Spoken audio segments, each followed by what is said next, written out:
Okay. नमस्कार वर्यस. तर आजच्या सेशनमध्ये आपण Maharashtra civil services general condition of services rules 1981 म्हणजेच महाराष्ट्र नागरी सेवा नियम 1981, तर हा विषय अभ्यासणार आहोत. तर ह्यामध्ये करताना यापूर्वी सुरुवातीला सांगितले आपण की डिसिप्लिन आणि अपील रूल्स आणि महाराष्ट्र सिव्हिल सर्व्हिसेस रूल्स 1981 मध्ये काय फरक आहेत. ठीक आहे, ते रूल 1979 जे आहेत आणि हे 1981चे. बट याच्यामधला बेसिक फरक काय आहे, हे रूल पहिला अभ्यासणं का गरजेचं आहे हे तुम्हाला याच्यापूर्वी सांगितले. त्या रूलमध्ये आपल्याला कळतं की काय नियम बनवलेत आणि ते नियमचे शास्तीभंग झाल्यानंतर त्याच्यावरती काय उपाय आहेत किंवा कशा अपील करता येतात. तर ते नियम तुम्हाला डिसिप्लिन आणि अपील रूल्स आहेत 1981चे. ठीक आहे.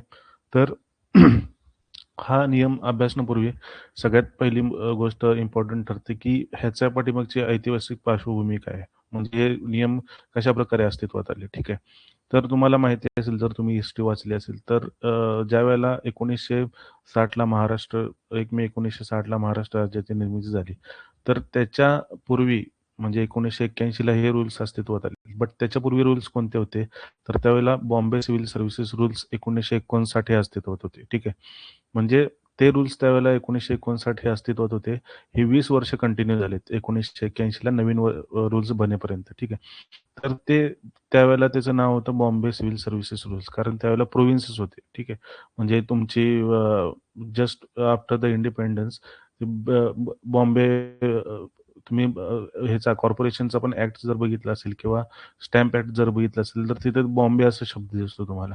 म्हणजे त्यावेळेला तिथं महाराष्ट्र राज्यामध्ये एक 3 असे भाग बघायला मिळत होते. बॉम्बे प्रोव्हिन्स म्हणजे तिथं तुमचा बॉम्बे स्टेट होता आणि मराठवाडा विभाग होता आणि विदर्भ होता. ठीक आहे. मराठवाडा म्हणजे हैदराबाद मुक्तीसंग्राम वगैरे त्या गोष्टी आपण बघतो तर त्या. ठीक आहे.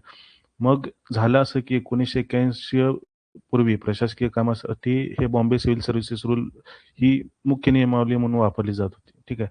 पण राज्य पुनर्रचनेनंतर ज्यावेळेला द्विभाषिक मुंबई राज्याचे विभाजन व्हायचे होते, तर त्यावेळेला हे प्रकाशित झाले होते.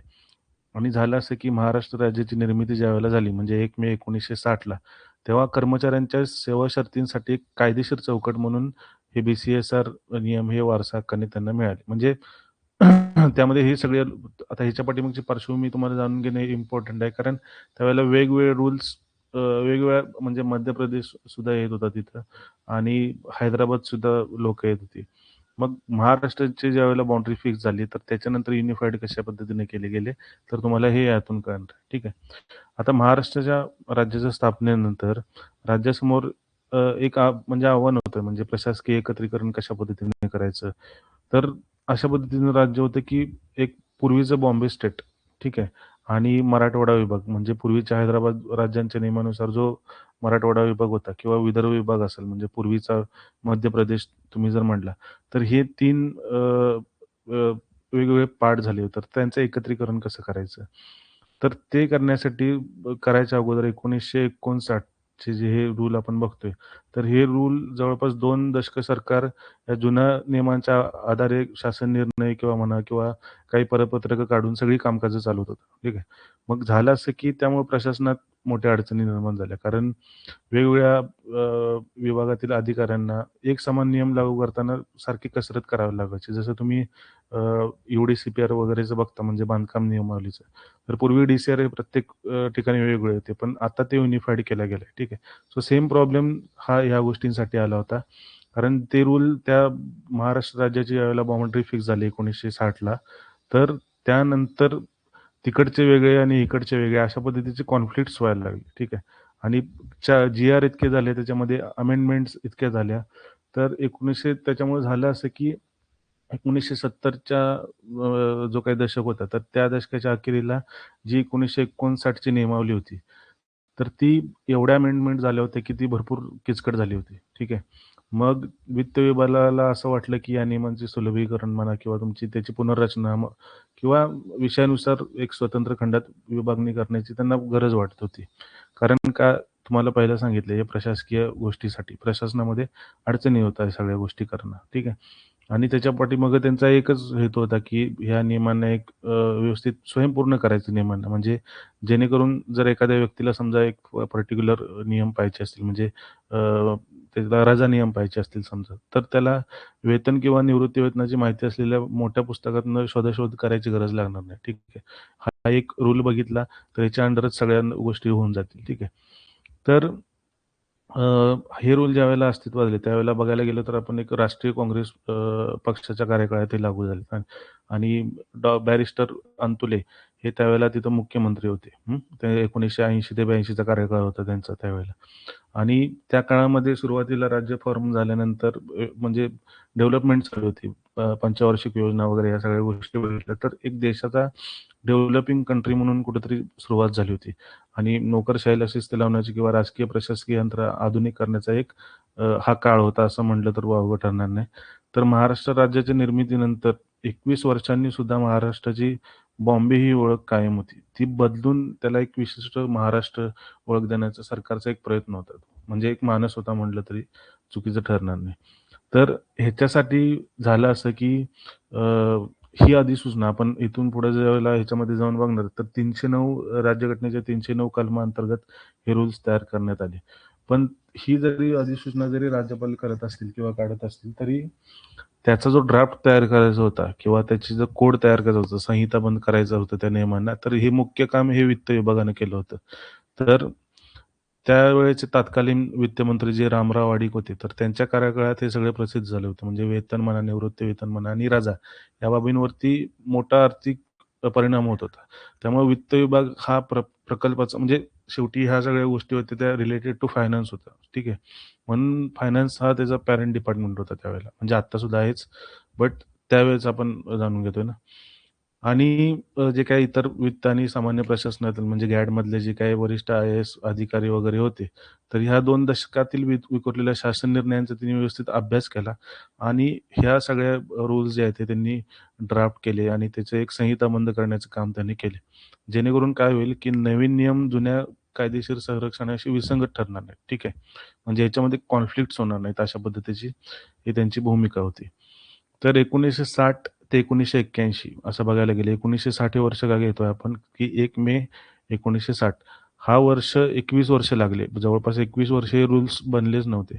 तर त्याला वेळ लागण्याचं मुख्य कारण हे तिथं प्रोटेक्शन ऑफ सर्व्हिस कंडिशन्स होतं. म्हणजे काय सेवा शर्तींची संरक्षण होतं तुमचं. म्हणजे राज्य पुनर्रचना कायदा जो झाला, ठीक आहे, त्यावेळेला म्हणजे सुरुवातीला, तर त्यावेळेला त्या कायद्यानुसार मराठवाडा आणि विदर्भातून आलेले जे कर्मचारी होते, तर केंद्र सरकारच्या परवानगीशिवाय त्यांच्या डिसएडव्हांटेजमध्ये कुठलाच असा बदल करता येत नव्हता. म्हणजे त्यांना फायनान्शियली इथं आल्यानंतर त्याचे पे स्केल कमी झाला किंवा अशा गोष्टींमध्ये केंद्र सरकारची परवानगीशिवाय या गोष्टी होतच नव्हत्या. म्हणजे त्यांच्या डिसएडव्हांटेजमध्ये बदल करता येणं शक्य नव्हतं. त्यामुळं झालं असं असतं, की कॉन्फ्लिक्ट्स निर्माण होऊन हजारो खटले झाले असते. हां आणि म्हणजे भरपूर गोष्टी झाल्या असत्या आणि त्या शेवटी परत त्याच्यासाठी अमेंडमेंट करायला लागले असते आणि ह्या सगळ्या गोष्टी टाळण्यासाठी त्यांना 3 वेगवेगळ्या नियमांचे एकत्रीकरण हे सावधगिरीनं करायला लागलं होतं. म्हणजे कुठले 3 तुम्हाला सांगितले मी, मुंबई, हैदराबाद आणि मध्य प्रदेश.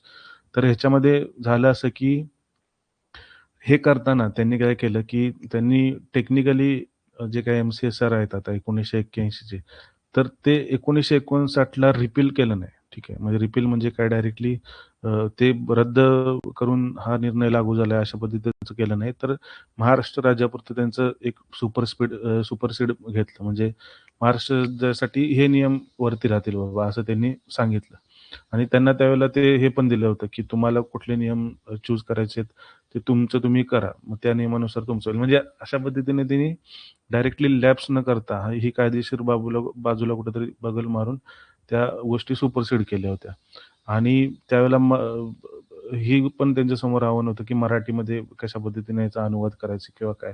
तर ह्या सगळ्या कायदेशीर गोष्टींना हे करून त्यांनी हे नियम एम-सी-एस-आर 1981 आहेत, तर हे नियम त्यांनी अस्तित्वात आणले. मग त्यासाठी त्यांनी आधार कुठला घेतला राज्यपालांनी, तर संविधानाचं जे कलम 309 आहे, तर त्याच्यामध्ये जे तरतुदी दिलेल्या आहेत, तर त्या तरतुदीनुसार म्हणजे काय तरतूद आहे ती 309 ची, तर त्या कलमामध्ये राज्यपालांना राज्यसेवेतील व्यक्तींच्या भरती आणि सेवा शर्तींचे नियमन करायचा अधिकार आहे त्याच्यामध्ये. तर त्यानुसार हे नियम बनवण्यात आले आणि त्याची अंतिम सूचना आणि अंमलबजावणी करण्यात आली. म्हणजे थोडक्यात काय झालं, की जेव्हा राज्यपालांनी जे काय अधिसूचना जाहीर केल्या, तर त्यामध्ये मुख्य नियमावली कोणत्या होत्या? सर्वसाधारण अटी काय असतील नागरी सेवामधील किंवा वेतन काय असेल त्यांचं, ते किती कालावधीपर्यंत त्यांचं पद धारण करू शकतात किंवा रजा वगैरे काय करू शकतात, किती घेऊ शकतात. तर ज्या गोष्टी आहेत, तर ह्या गोष्टींना कुठेतरी एकत्रित करून हे नियम 15 ऑगस्ट 1981 म्हणजे स्वातंत्र्य दिन ज्यावेळेला असतो 1981 ला तर त्या होता म्हणजे. तर 1981 ला जो स्वातंत्र्य दिन होता, तर त्यावेळेला ते हे रूल लागू झालेत आणि जो काय आता आपण आज अभ्यासणार आहोत एम-सी-एस-आर ठीक आहे. तर तो ह्या कायदेशीर रचनेचा औपचारिक जन्म मानला जातो म्हणजे 15 ऑगस्ट 1981. तर सगळ्यात पहिला प्रश्न हाच बनतो, की कोणत्या दिवशी अस्तित्वात आले रूल हा? तर 15 ऑगस्ट 1981 रोजी रूल अस्तित्वात आले. ठीक आहे. आता बिफोर स्टार्टिंग दिस रूल आपण बघू इथं इथं प्रत्येक ॲक्टमध्ये जे गोष्टी दिलेल्या आहेत ते इम्पॉर्टंट आहेत. तर इथून सुद्धा प्रश्न विचारला जाऊ शकतो, तर मिस करायचे नाहीत कोणत्या गोष्टी. तर डिपार्टमेंट कोणत्या विभागाने प्रकाशित केली आहे अशा पद्धतीचा जर प्रश्न आला तर तुम्हाला तिथं फायनान्स डिपार्टमेंट हे लक्षात ठेवायचं आहे. ठीक आहे. वित्त विभाग. वित्त विभागाच्या अंतर्गत वित्त विभागाने हे रूल प्रकाशित केलेत म्हणजे ठीक आहे. आणि नाव काय याचं? Maharashtra civil services general condition of service rules 1981.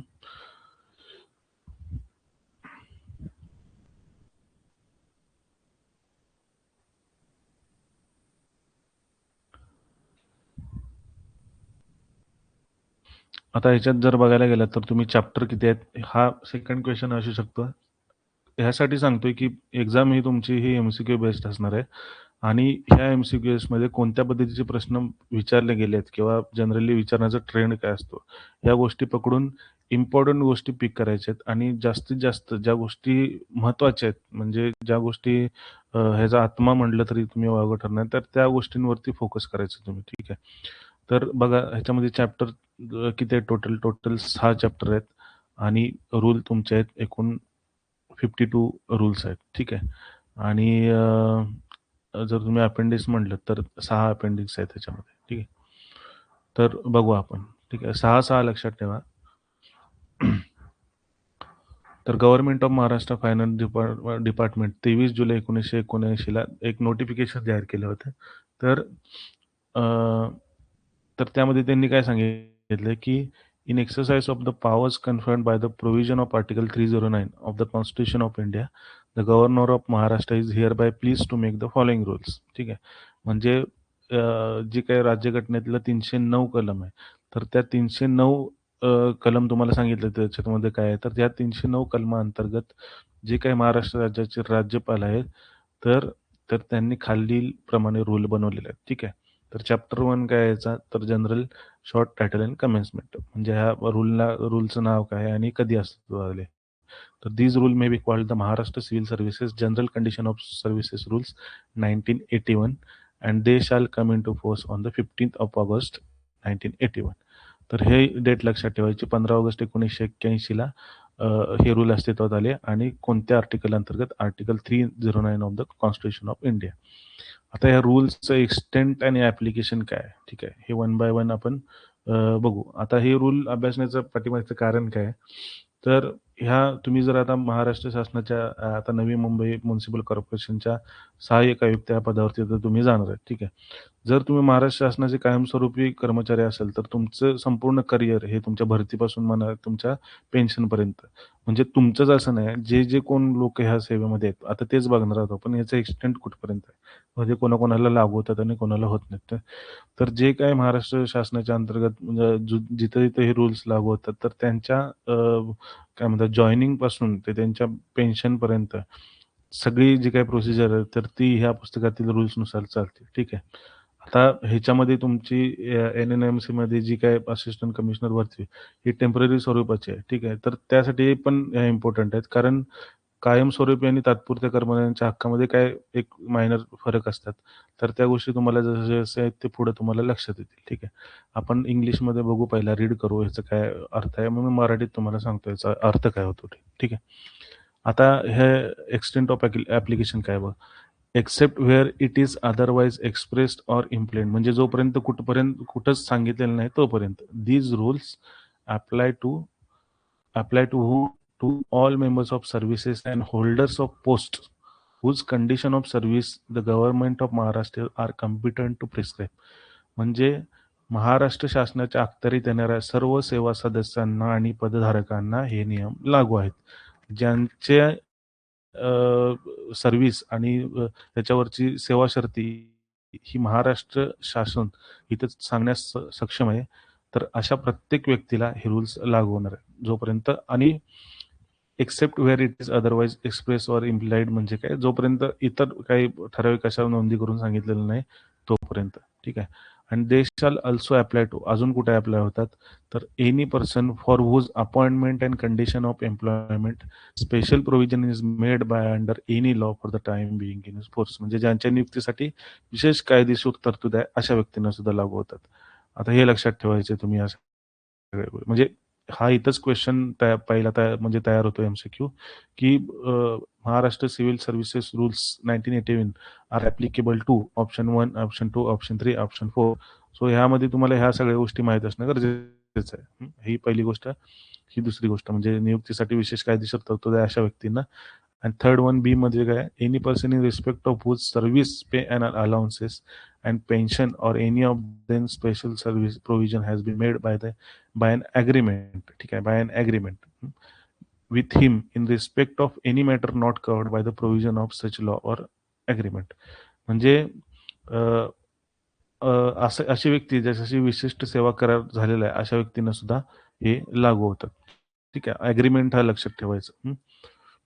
म्हणजे अशा बदल्यात in respect of services pay and allowances and pension of any of them special provision has been made by agreement. ठीक आहे. त्यांच्या ह्या सगळ्या गोष्टींसाठी ॲग्रीमेंटनं जर तिथे एखादी प्रोव्हिजन झालेली असेल तर अशा व्यक्तींना सुद्धा, म्हणजे थोडक्यात काय, विशिष्ट सेवा करार अंतर्गत ज्यांच्याशी विशिष्ट सेवा करार झालेला आहे, ॲग्रीमेंट झालेला आहे अशा व्यक्तींना सुद्धा हे लागू होतं. ठीक आहे. आणि थर्ड वन सी काय आहे तर government servants paid from local fund administered by government except rules relating to the foreign service.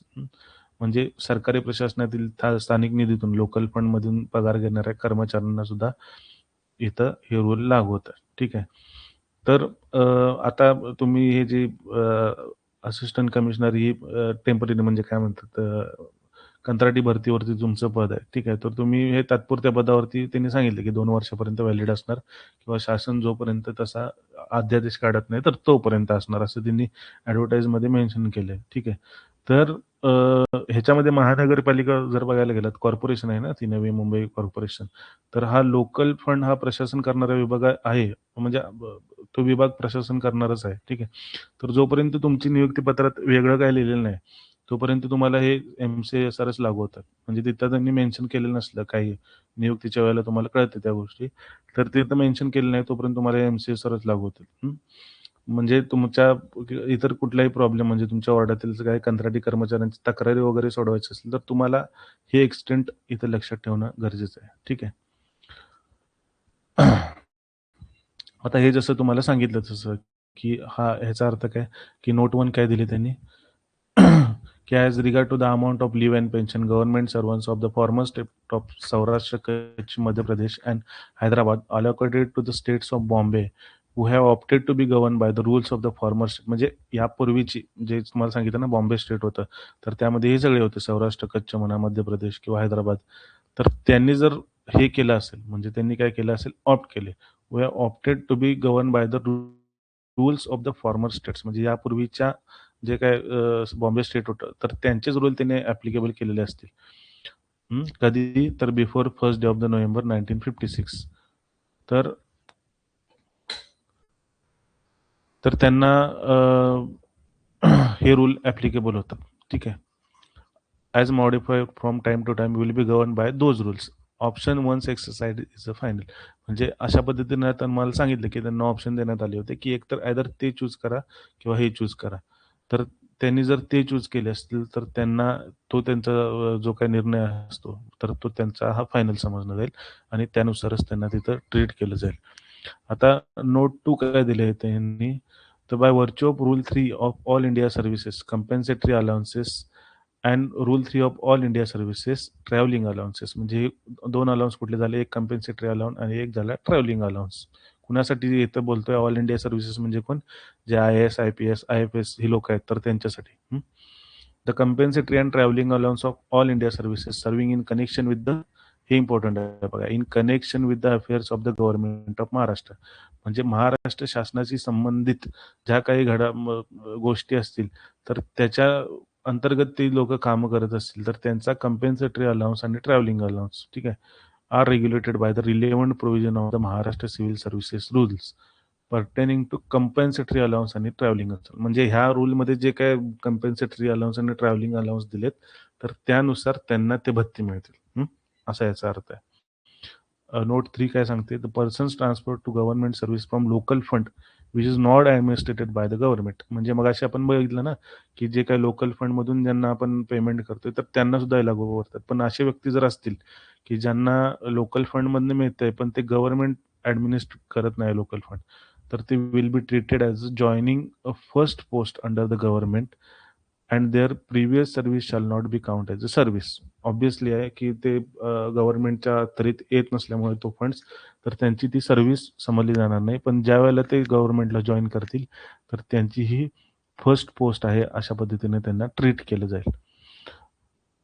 Government may, however, allow previous service in such cases to count as a service performed on such terms as it thinking. म्हणजे हे सर्व पूर्ण अधिकार हे तुमचे राज्य शासनाकडे राहणार आहेत, की ती सर्व्हिस ही त्याची सर्व्हिस, म्हणजे त्याला सर्व्हिस पकडायची, की हीच फर्स्ट पोस्ट पकडायची. तर या सगळे अधिकार हे राज्य शासनाकडे राखून ठेवलेले आहेत त्यांनी. आता रूल 3 काय सांगतोय, right to interpret. Right to interpret मध्ये काय ते सांगतात, की म्हणजे ह्याच्यामध्ये जर काय एखादा हे होत असेल, म्हणजे काय म्हणतात, कॉन्फ्लिक्ट होत असेल, तुम्हाला अर्थाचा अनर्थ किंवा अर्थ लागत नसेल कुठल्या गोष्टी, तर त्या इंटरप्रेट करण्याचा, अर्थ लावण्याचा अधिकार हा वित्त विभागाचा आहे. ठीक आहे, हा MCQ बनवू शकतो. Who shall have right to interpret, जसे MCSR 1981, फायनान्स डिपार्टमेंट म्हणा, स्टेट गव्हर्नमेंट येईल किंवा सेंट्रल गव्हर्नमेंट किंवा नन ऑफ द अबव अशा पद्धतीचा ऑप्शन असतील, किंवा ऑल ऑफ द अबव असे ऑप्शन असतील. So you have to select the finance department. वित्त विभागाकडे हे रूल तुम्हाला राखून ठेवण्याचा अधिकार आहे. Then power of relaxation. Just a minute.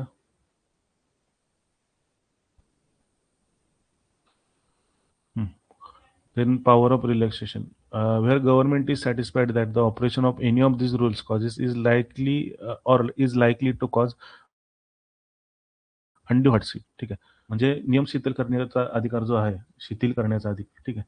तर एखाद्या समजा एखाद्या नियमामुळे एखाद्या कर्मचाऱ्याचे समजा आवाजावी नुकसान होत असेल, म्हणजे त्याला आपण अनड्यू हार्डशिप म्हणतो, तर सरकार हे लेखी आदेशाद्वारे त्या कर्मचाऱ्याला त्यातून नियमातून सूट देऊ शकते. ठीक आहे, म्हणजे अशा, म्हणजे एवढंच आहे याच्यामध्ये. ठीक आहे, where government is satisfied that the operation of any of these rules causes or is likely to cause undue hardship in the case of the government servant or class of government servants, it may, by an order in writing, exempt any such government servant or class of government servant from provisions of this rule. म्हणजे जर त्याला अवाजवी नुकसान होत असेल, तर अशा व्यक्तींना जे काही तिथे कर्मचारी आहेत, ज्यांना अनड्यू हार्डशिप होते, तर अशा व्यक्तींना एक्झम करू शकते any of such government servant from any provisions. म्हणजे काही ज्या तरतुदींमुळे त्यांना अडचण होते, तर त्या नुकसान होते, तर त्या तरतुदीमधून त्यांना एक्झम करू शकते. ऑर मे डायरेक्ट किंवा सांगू सुद्धा शकते that such provision shall apply to such government service or a class of government service with with such modification, म्हणजे योग्य ते बदल करून त्याच्यामध्ये नॉट अफेक्टिंग द सबस्टन्स. म्हणजे त्याचे जिथं अवाजवी नुकसान होते, तर त्या पद्धतीमध्ये तुम्ही ह्याऐवजी हा बदल करा. तर हे कोण करू शकतं? स्टेट गव्हर्नमेंट करू शकते. ठीक आहे. बघा हा फरक खूप महत्वाचा आहे. इंटरप्रेट करण्याचा अधिकार कोणाला आहे? तर फायनान्स डिपार्टमेंट. म्हणजे अर्थ लावण्याचा अधिकार कोणाला आहे? तर फायनान्स डिपार्टमेंट. म्हणजे एक उदाहरण दिलं, समजा तुम्ही असिस्टंट कमिशनर म्हणून तिथं लागलाय. तर तुमच्या वार्डातल्या एका कर्मचाऱ्याने रजेच्या नियमाचा असा अर्थ लावला, की त्याला 3 महिने सलग रजा मिळायला पाहिजे. मग अशा वेळेला जर नियमामध्ये जर काय संदिग्धता येत असेल, तर तुम्ही तुमचा मनमानी अर्थ लावू शकत नाही. तुम्हाला मंत्रालयातील त्या वित्त विभागाचा अभिप्रायच अंतिम मानावा लागतो. म्हणजे फायनल ऑथॉरिटीज जे काय म्हणतात, फायनल ज्याचा डिसिजन आहे तो तिथं फायनान्स डिपार्टमेंटचा असेल. बट ज्यावेळेला रिलॅक्सेशनची गोष्ट येते, त्यावेळेला सरकार हे रिलॅक्सेशन देत असतं एखाद्या कर्मचाऱ्यासाठी. तर हा फरक लक्षात ठेवा इथं. इथं जास्त एम-सी-क्यू बनत नाहीत. तुम्हाला सांगितलंच मी, पहिला एम-सी-क्यू हा तुमचा 15 ऑगस्ट 1981 चा. दुसरा हे लागू कुठं होत आहेत हा एम-सी-क्यू झाला.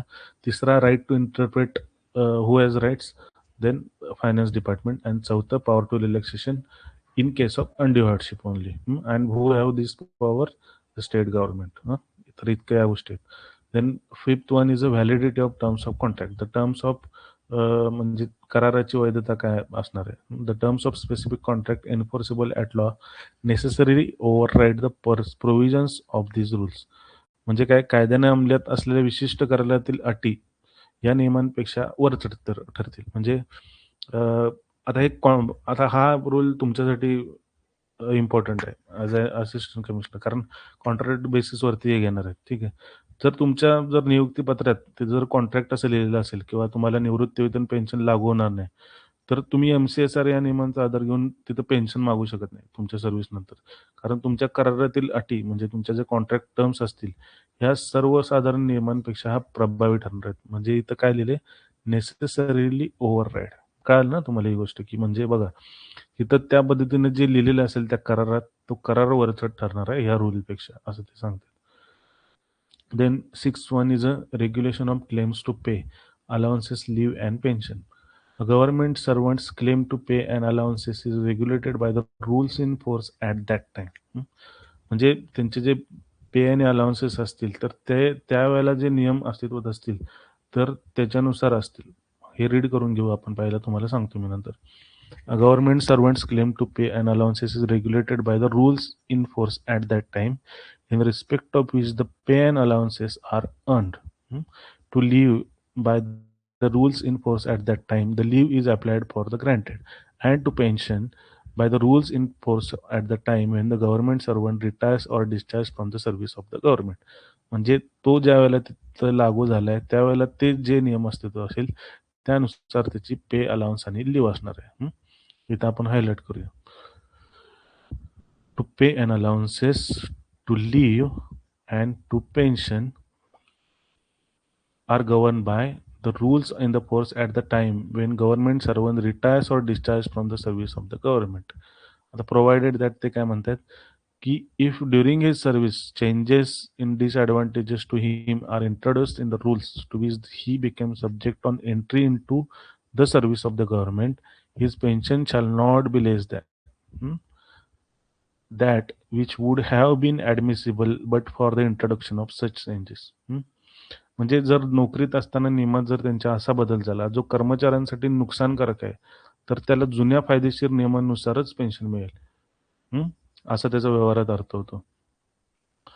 म्हणजे समजा तुम्हाला थोडक्यात जर सांगायला लागलं, तर कर्मचाऱ्यांचा पगार भत्ते त्यांनी ज्या काळात काम केले त्या काळातील नियमानुसारच त्यांना रजा मिळणार आहेत. असं पहिलं जे वरचं जे आहे, हे जे आहे, तर हे त्यांना तुम्हाला हे सांगते की तुमचा पगार भत्ते तुम्ही ज्या काळात काम केलं त्या काळातील नियमामध्ये जे नियम त्यावेळेला अस्तित्वात असतील तर त्यानुसारच मिळणार आहेत आणि तुमचं निवृत्ती वेतन हे निवृत्तीच्या वेळेच्या नियमांनुसार मिळेल. ठीक आहे. ही खूप इम्पॉर्टंट गोष्ट आहे. हा फरक समजून घेणं खूप इम्पॉर्टंट आहे. ठीक आहे. कारण टाईमचा फरक आहे बघा याच्यामध्ये. कारण त्यावेळेचं जर लागू केलं आणि त्यावेळेला जर निवृत्तीच्या वेळी त्यांच्या तरतुदी जास्त असतील, तर शेवटी अल्टिमेटली ह्या कोण ना कोण लॉस म्हणजे सरकारच लॉसमध्ये जाणार.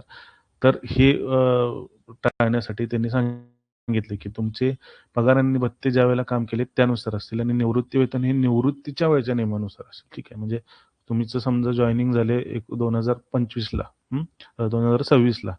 तर 2026 पासून तुम्ही समजा लेट्स से फॉर एक्झाम्पल 2050 पर्यंत काम केलं. तर 2026 ते 50 पर्यंत तुमचा पगार आणि तुमचे जे काही अलाउन्सेस असतील, तर तुम्ही ज्या ज्या काळात काम करताय तर त्या काळानुसार असणार. बट तुमचं जे निवृत्ती वेतन असणार हे 2050 मध्ये जे रूल असतील त्यावेळेला म्हणजे काय अमेंड केले असतील किंवा काय, तर त्या ह्याच्या नियमानुसार असतील. आणि पण खाली प्रोव्हिजनमध्ये त्यांनी काय सांगितलं, पण नोकरीत असताना नियमात जर बदल झाला, जो तुम्हाला नुकसानकारक ठरणार आहे, म्हणजे डिसएडव्हांटेजेस ठरणार आहे, तर तुम्हाला जे जुन्या फायदेशीर नियमानुसारच तुमच्या पेन्शन मिळणार आहे. कळलं ना? म्हणजे ह्या गोष्टी इथे तुम्ही लक्षात घेण्यासारख्या आहेत.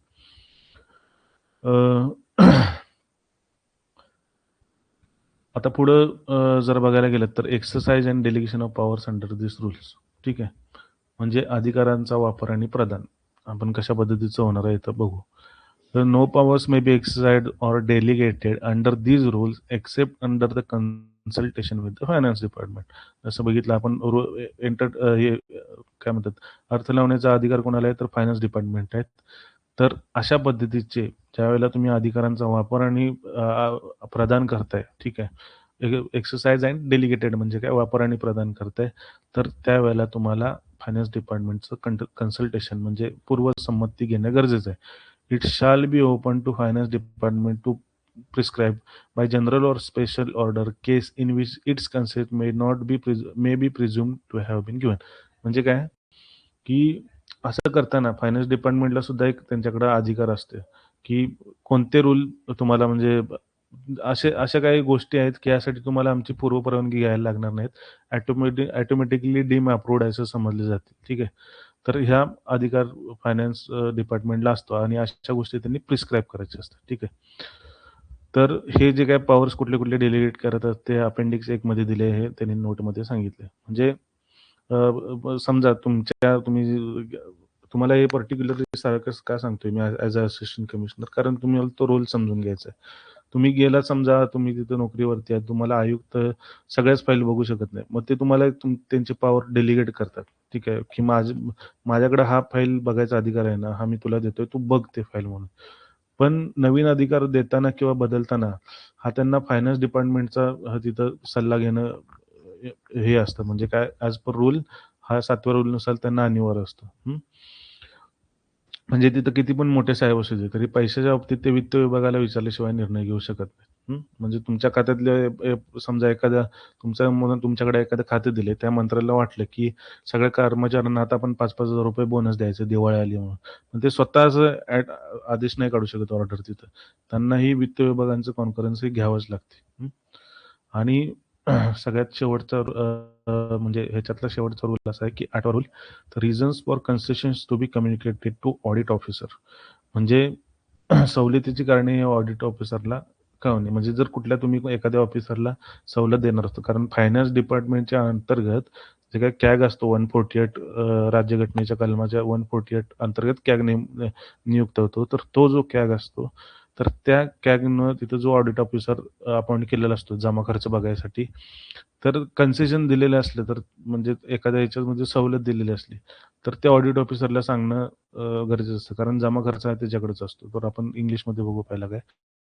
When a competent authority other than the government communicates to the audit officer an order granting any concession under these rules to any government servant in case in which it is prescribed that the reasons therefore should not be recorded, he should at the same time forward to him a copy of his reasons.